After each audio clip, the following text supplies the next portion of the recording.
Kabinet Zaken belakangan ramai dibicarakan sejak Presiden terpilih Prabowo Subianto disebut-sebut akan membentuknya di pemerintahan mendatang. Sejumlah negara terbukti pernah sukses saat menerapkan Kabinet Zaken. Lantas, apa itu Kabinet Zaken? Berikut ini ulasannya.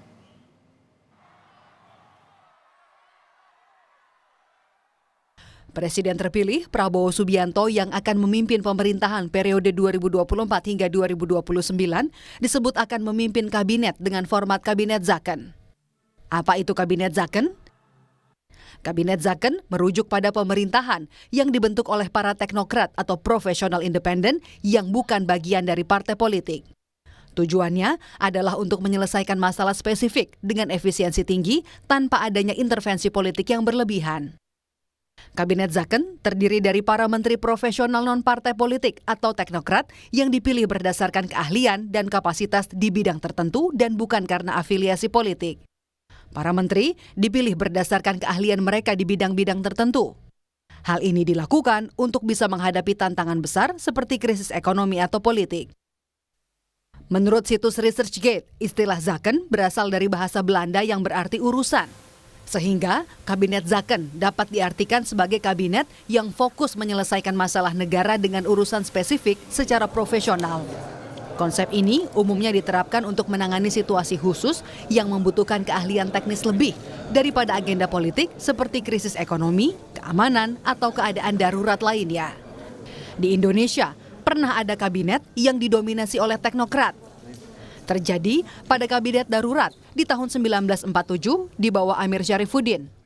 Di tahun 1950 juga terbentuk Kabinet Natsir yang berisi sejumlah teknokrat.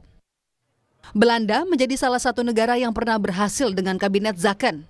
Adalah Kabinet Drees III di Belanda di tahun 1952 hingga tahun 1956. Kabinet ini dipimpin oleh Willem Drees dan berfokus pada pemulihan ekonomi pasca Perang Dunia Kedua. Berkat keahlian teknokrat yang mengelola sektor-sektor kritis seperti ekonomi dan keuangan, Belanda berhasil menstabilkan mata uang dan membangun kembali infrastruktur yang sangat penting bagi pemulihan nasional. Di Italia juga pernah ada Kabinet Monti di tahun 2011 hingga 2013. Kabinet ini dibentuk di tengah krisis utang Eropa ketika Mario Monti, seorang ekonom, ditunjuk sebagai Perdana Menteri. Kabinet ini sebagian besar terdiri dari teknokrat yang mengimplementasikan reformasi struktural penting seperti reformasi pajak dan tenaga kerja yang membantu mengembalikan stabilitas ekonomi Italia. Negara Asia yang pernah menerapkan Kabinet Zaken adalah Singapura. Adalah Lee Kuan Yew yang dikenal membentuk kabinet dengan diisi para ahli dan teknokrat. Lee Kuan Yew memilih menteri-menteri yang memiliki keahlian khusus dalam bidangnya untuk memastikan transformasi ekonomi Singapura berjalan dengan efektif. Tim Liputan, Kompas TV.